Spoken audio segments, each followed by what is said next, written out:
어, 찬양으로 이렇게 또 봉사하시고 섬겨주신 우리 찬양팀 수고를 많이 하셨습니다. 오늘 보면서 시내 이제 이번 토요일 날 시집 간다.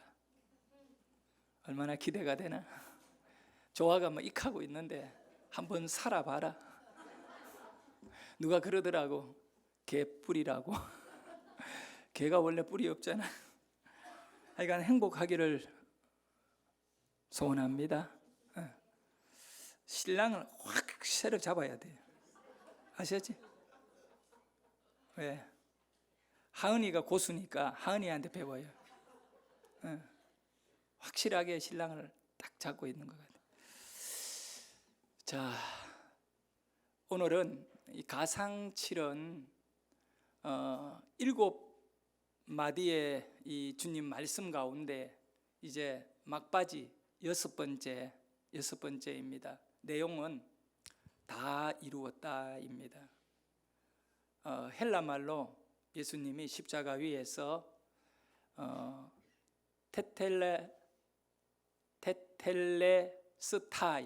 테텔레스타이라고 외친 것입니다. 이 7번째 외침은 우리에게 던져주는 많은 의미들이 있습니다. 그것은 뭐냐 하면 다 이루었다고 하신 이 주님의 말씀에 대해서 우리가 정확하게 이해를 좀 해야 합니다. 무엇을 이루었는가를 알아야 된다는 겁니다. 예수님이 하신 다 이루었다 이 말씀 속에 예수님이 이루어 주신 것을 우리가 알고 깨닫는 것이 믿음입니다. 뭘 이루어 주셨는가? 우선 크게 보면 예수님은 하나님의 뜻과 계획을 이루기 위해서 이 땅에 보내어진 나신 바가 된 거지요. 하나님에게서 나신 바가 된 메시아입니다. 예수님이 이 땅에 오신 것에 목적이 있다는 겁니다. 그걸 가리켜 사명이라고 합니다. 우리에게도 마찬가지입니다. 하나님께 부름을 받은 성도 한 사람 한 사람도 사명이 있습니다. 믿음의 사명, 예배를 드리고 하나님을 영광스럽게 높여드릴 사명이 여러분에게 있습니다. 우리 예수님의 사명은 뭐냐? 그 주신 그 사명을 우리 예수님은 이루었다는 겁니다. 이제 이것을 이루었기 때문에 여기 현수막에도 보면 6번째 다 이루었다. 테텔레스타이 다 이루었다. 그리고 그 다 이루음은 승리의 말씀이다. 예수님은 십자가 위에서 실패한 것이 아닙니다. 예수님은 승리하신 것이죠. 그래서 모든 사람에게 승리하였노라고 외치시는 겁니다. 여러분, 영적인 것은요, 영적으로 분별해야 되는 것입니다. 십자가를 육적으로 바라보면 망한 거지요. 한 인생이 십자가에 죽는 모든 사람들은 망한 겁니다. 그거를 영광이라 축복이라 승리라 이런 말을 할 사람이 누가 있겠습니까? 우리는 오늘 육적으로 십자가를 바라보지 않습니다. 말씀으로 바라봅니다. 영적으로 바라봅니다. 왜냐하면 하나님의 이 말씀이 바로 영적인 것입니다. 육적인 우리가 사건을 바라볼 때 영적으로 볼 수 있는 유일한 희망과 가능성이 뭐냐 이거예요. 죄인이고 아주 미련한 우린 인간이 어떻게 그 하나님의 신령한 것들을 볼 수 있고 깨달을 수 있느냐 이거죠. 그것은 오직 한 가지, 하나님의 말씀을 통하여 사건을 보고 또 모든 것을 바라보게 되어질 때, 하나님의 말씀이라는 것을 가지고 바라보게 되면 그것은 영적인 것으로 깨달아지는 것입니다. 우리 예수님은 6번째 하신 말씀, 그리고 앞에 5번째는 이 세상에서의 고통과 고난 시련의 그 어떤 모습들이 거기에 담겨져 있습니다. 어머니를 요한에게 부탁하는 일이라든가, 목마르다 말씀하시라는 거든가, 이 모든 것이 고통이거든요. 그런데 이 6번째 이 말씀은 그런 고통과는 전혀 차원이 다른, 바로 하나님이 예수님을 이 땅에 보내어서 하시고자 하는 그 뜻, 계획, 그 사명, 예수님에게는 예수님의 사명이 있습니다. 그 사명을 예수님은 이루기 위하여 달려간 곳이 십자가입니다. 그리고 우리 주님은 다 이루었다고 선포하고 계시는 겁니다. 인류 역사상 가장 위대한 승리가 바로 다 이루었다고 하는 주님이 완성해 주신 사명에서 찾아야 하는 겁니다. 바로 이 예수님의 십자가의 승리, 십자가에서 이루어 주셨던 이 일보다 인류 역사 가운데 그 어떤 인간이나 영웅이나 왕이라 할지라도 예수님이 이루어내신 이것보다 더 큰 승리는 있을 수가 없습니다. 십자가 승리의 가치를 아는 것, 그것이 바로 기독교의 믿음입니다. 내가 교회 다닙니다, 예수 믿습니다, 아무리 말해도 소용없어요. 그 사람이 십자가를 아느냐 이겁니다. 여러분은 십자가를 아느냐 이거예요. 예수님이 그 십자가에서 다 이루었다고 하신 그 말씀의 의미를 아느냐 이거예요. 그것이 바로 여러분의 믿음입니다. 우리는 믿음이 좋아야 됩니다. 믿음이 커야 됩니다. 할렐루야. 여러분 큰 믿음을 가질 수 있기를 축복합니다. 우리 한번 축복합시다. 앞뒤 자분에게 큰 믿음 가지세요 라고 축복합시다. 큰 믿음 가지세요. 예.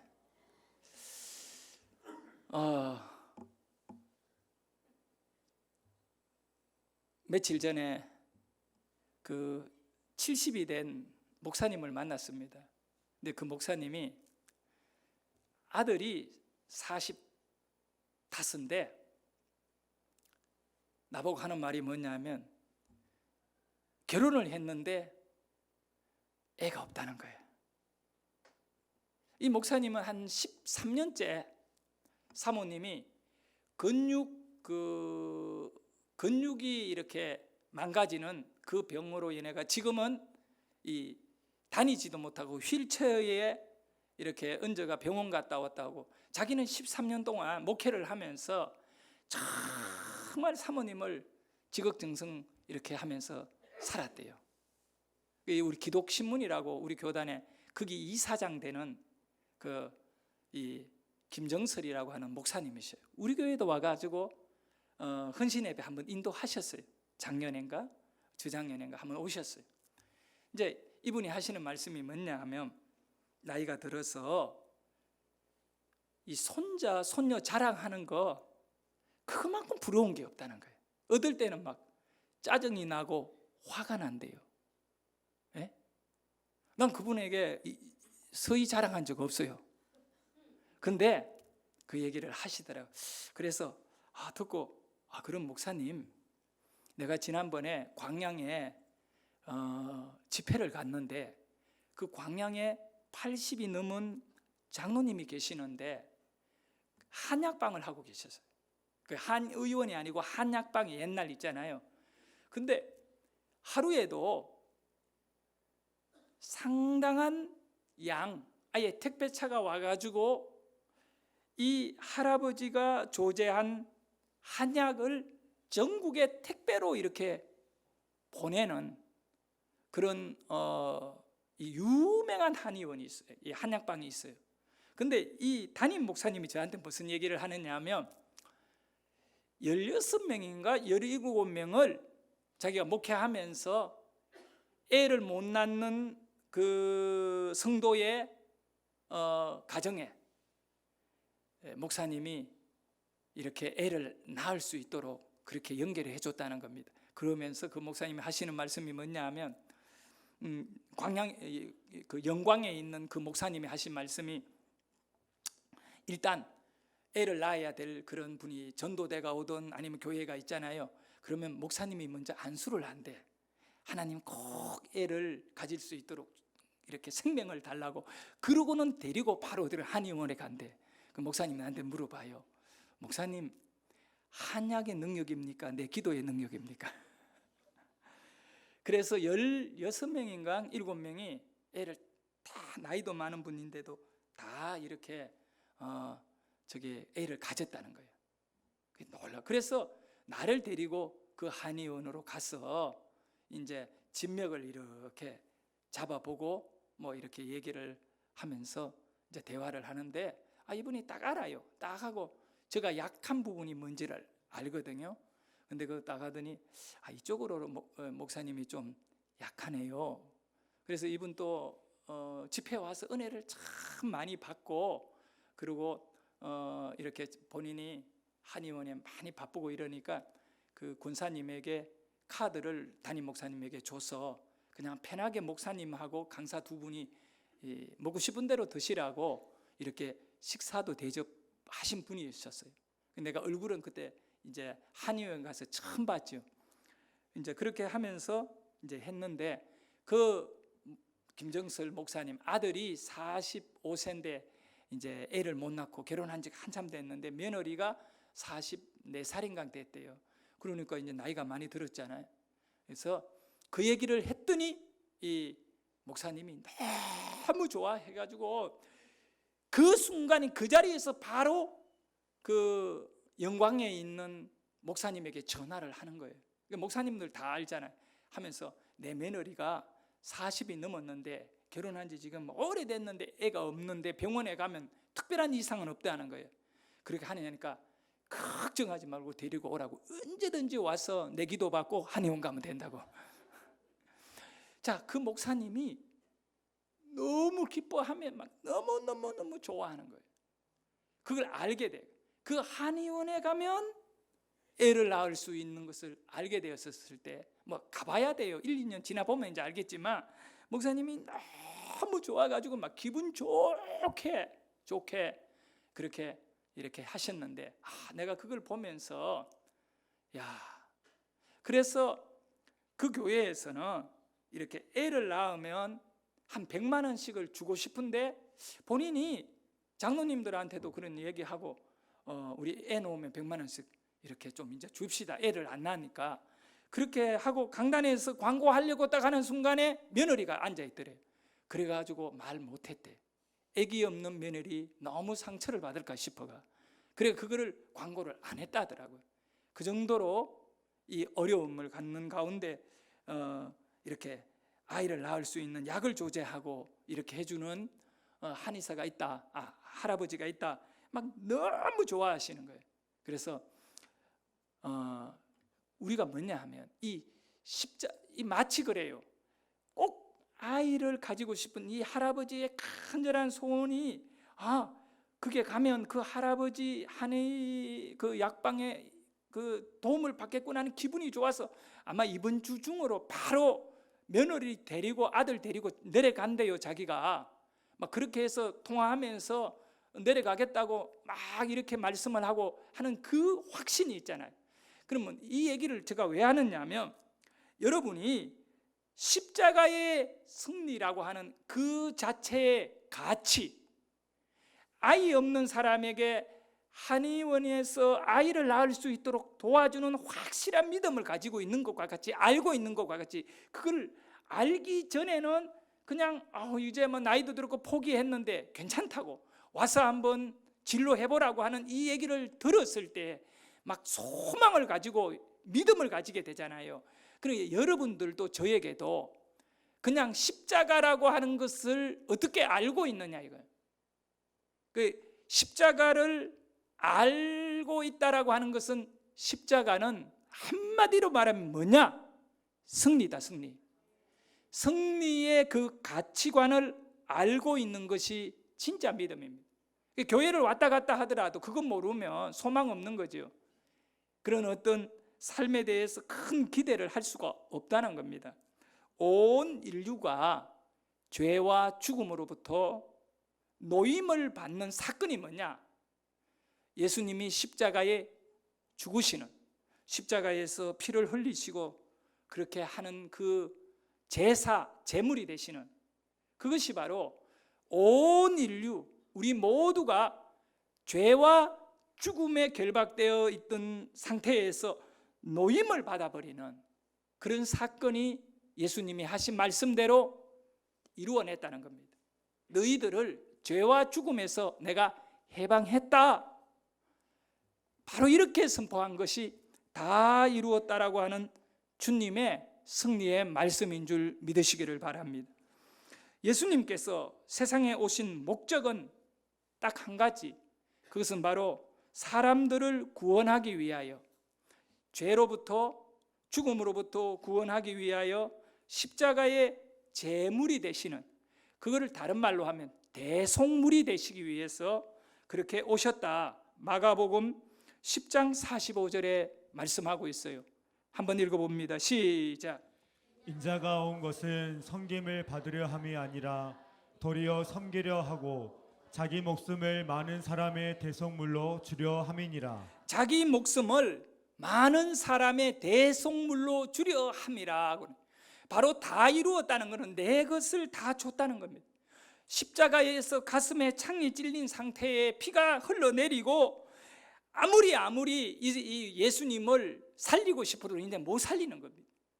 이미 제물이 되어 이제 남은 일은 목숨이 끊어지는 그 순간밖에 남지 않았습니다. 그렇기 때문에 섬기러 오셨는데 그 목적이 뭐냐? 뭐 어떻게 우리를 섬기시느냐?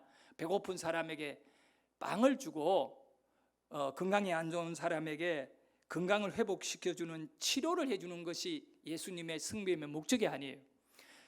정말 예수님의 본질적인 목적은, 이 땅에 오신 목적은, 사명은 뭐냐 하면 저와 여러분 온 인류의 모든 사람의 죄와 죽음으로부터 우리를 구해주는 것입니다.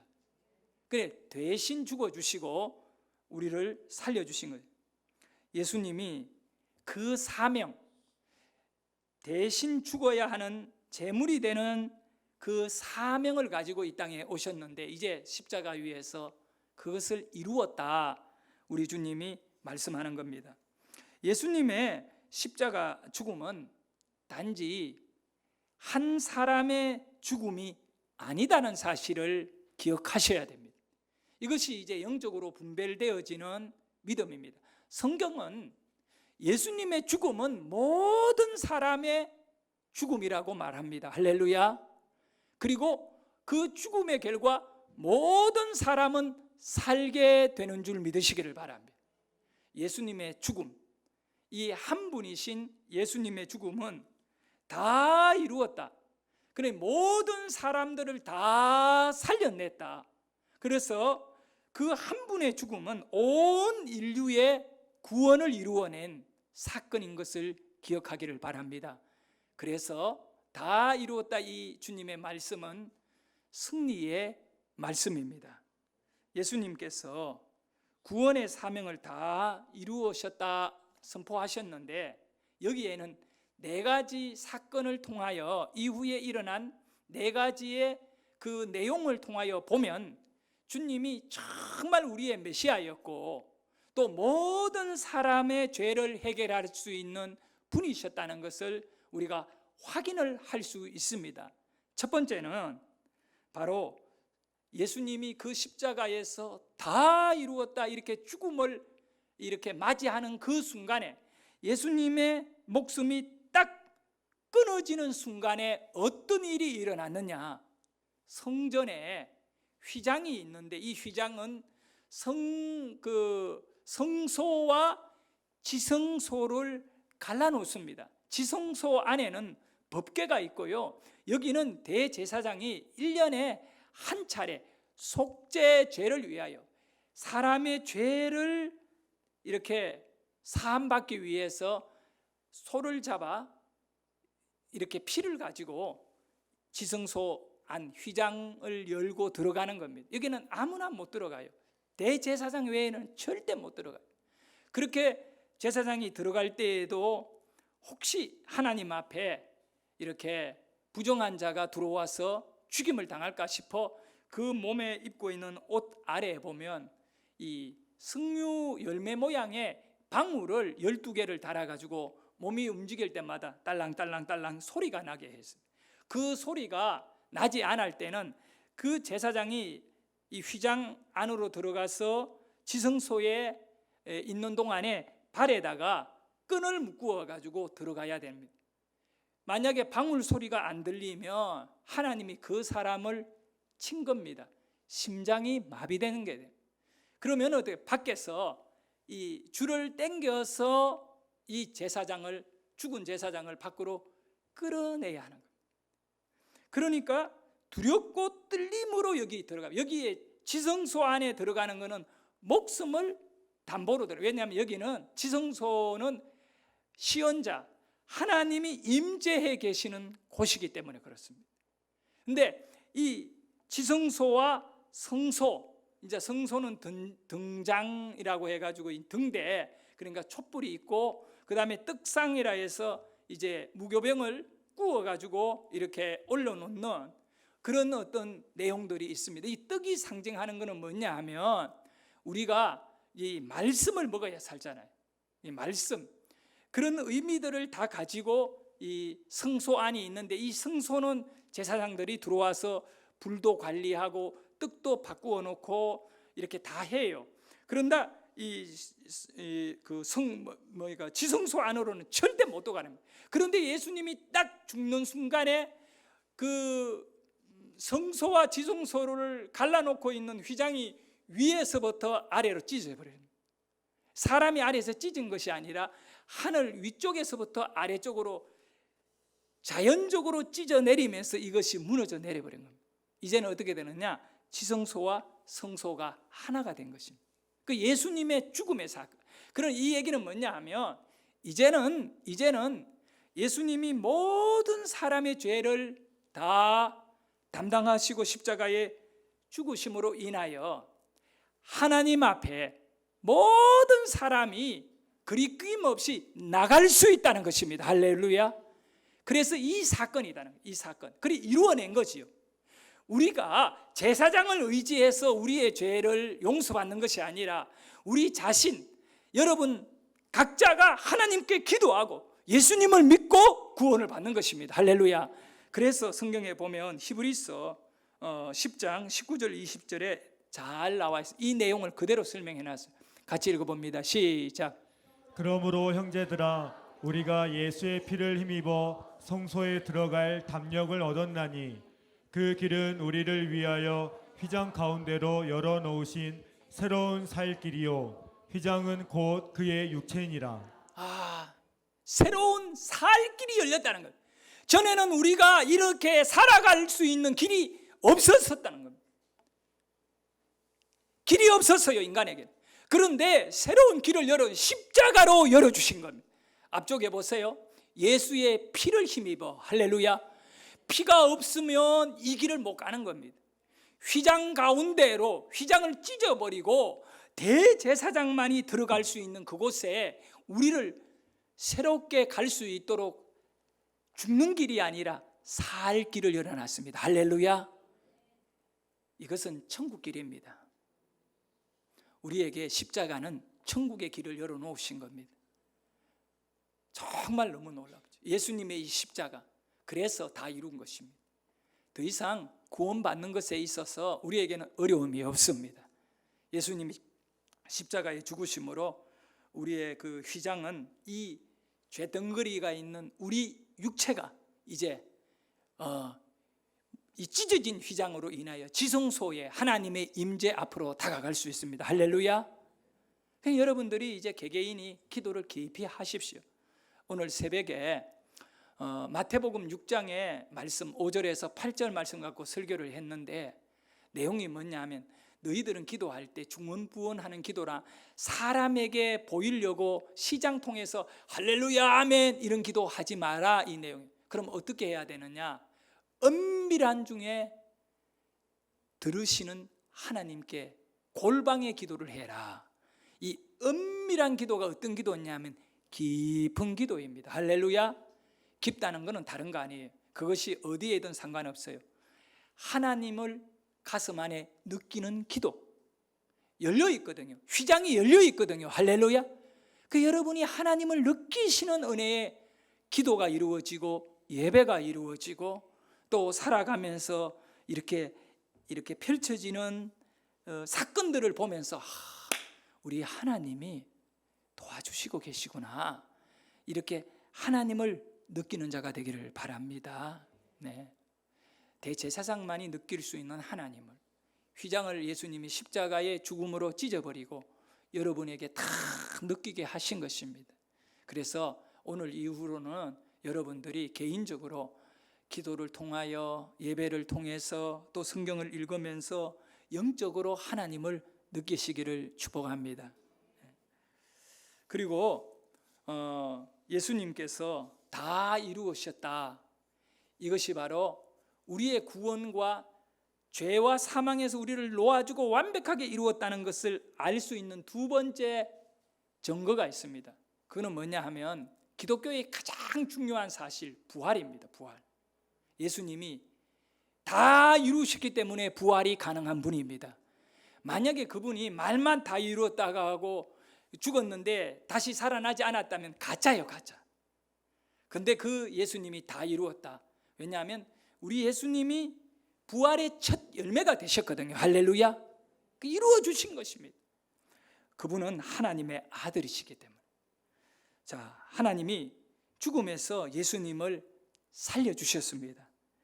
하나님께서 예수님을 완전히 제물로 받으신 것입니다. 할렐루야. 그리고 로마서 1장 4절을 한번 볼까요? 자, 읽어봅니다. 시작.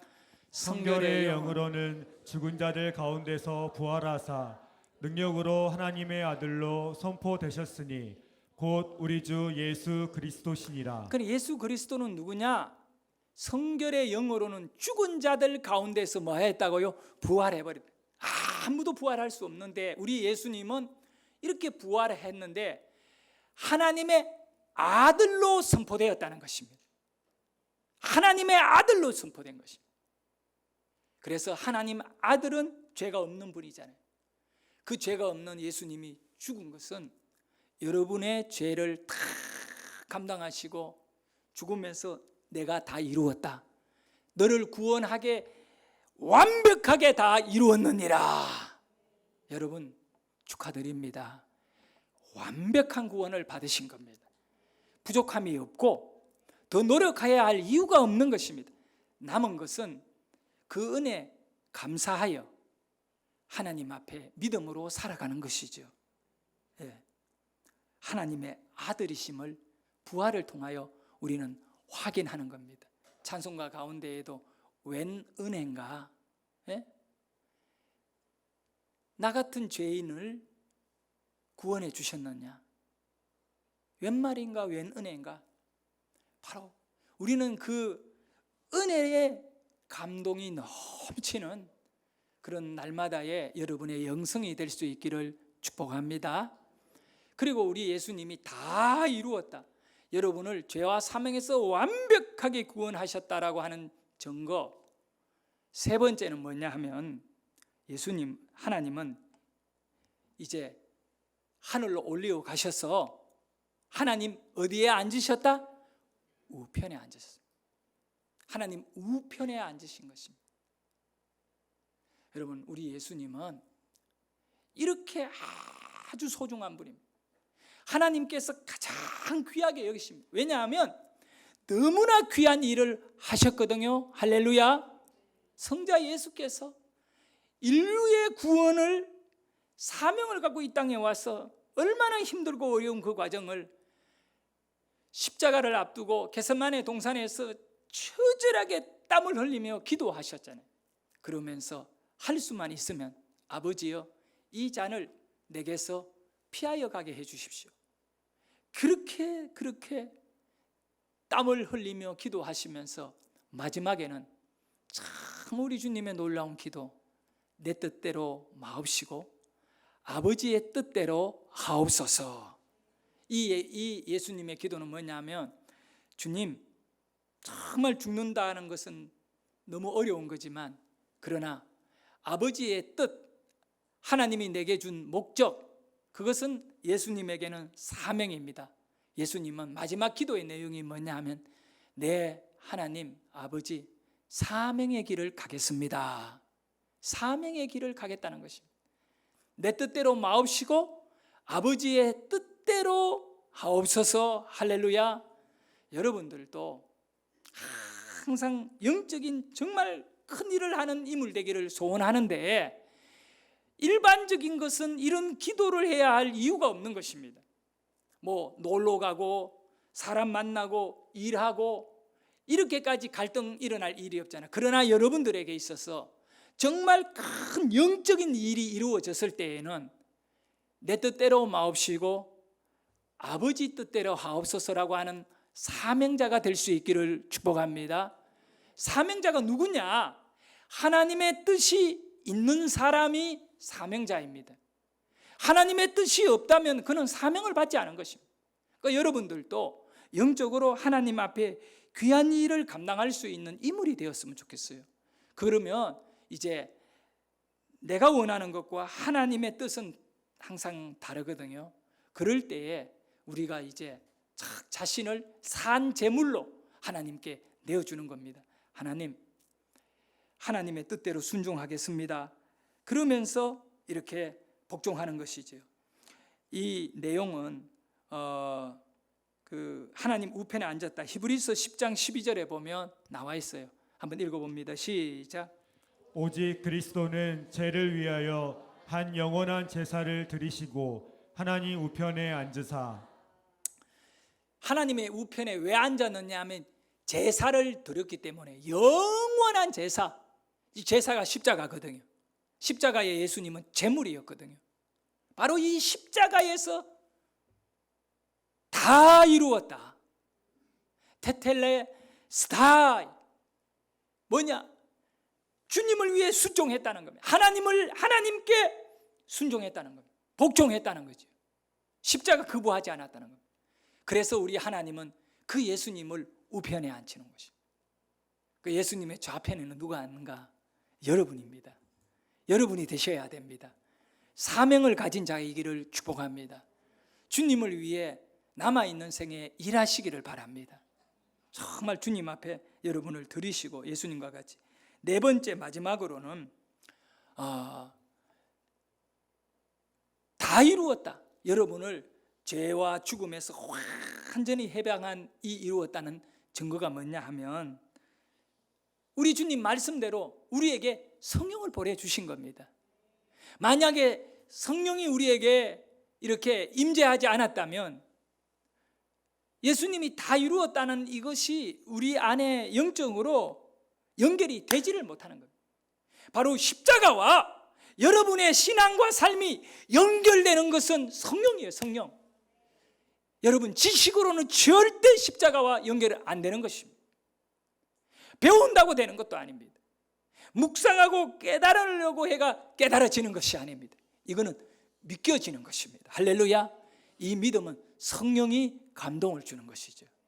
그래서 우리 예수님은 미리 다 십자가를 얘기하실 때마다 제자들에게 무슨 얘기를 했느냐면 너무 걱정하지 마라. 내가 십자가에 죽는다고 너희들이 낙심하지 말라. 내가 성령을 너희들에게 보내줄 것이다.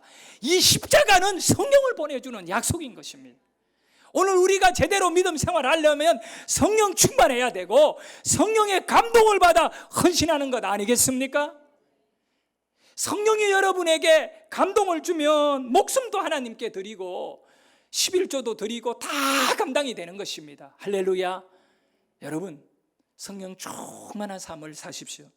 예수님이 말씀하셨습니다. 요한복음 14장 26절에 자 읽습니다. 시작.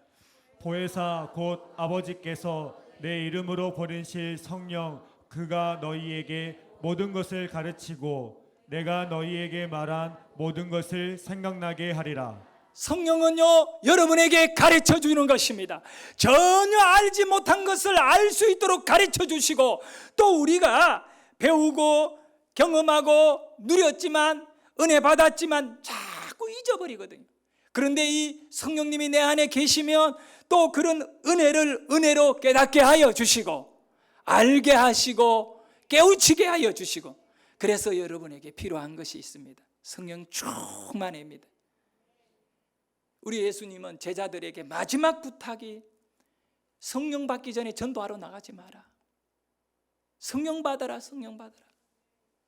정말 여러분, 이 시대가 영적인 부분으로 어렵고 힘든 시대입니다. 그런데 이 모든 것을 뚫고 지나갈 수 있는 것은 딱 한 가지, 건물도 아니고 교회 안에 유력자가 있는 것도 아닙니다. 성령이 계셔야 합니다. 그러니까 여러분, 성령 충만하시기를 주의 이름으로 축복합니다. 예수님은 하나님께서 맡겨주신 사명을 가지고 이 땅에 오셔서 그 사명을 십자가에서 순종하신 것입니다. 얼마나 힘든 순종입니다. 죽음입니다. 그걸 순종했습니다. 우리도 그거를 깨달을 때 우리가 하나님께 받은 사명은 죽음의 이 사명은 아니잖아요. 너 나 믿으니 죽어 이러지 않았잖아요. 지금 우리는 얼마나 감사한지 몰라요. 자, 여러분, 우리 주님이 정말 이렇게 우리를 위해 다 이루어 주신 그 은혜를 요한복음 17장 4절에서 우리 예수님이 이렇게 말씀하신 내용을 한번 확인해 보도록 합니다. 같이 읽습니다. 시작. 아버지께서 내게 하라고 주신 일을 내가 이루어 아버지를 이 세상에서 영화롭게 하였사오니. 할렐루야.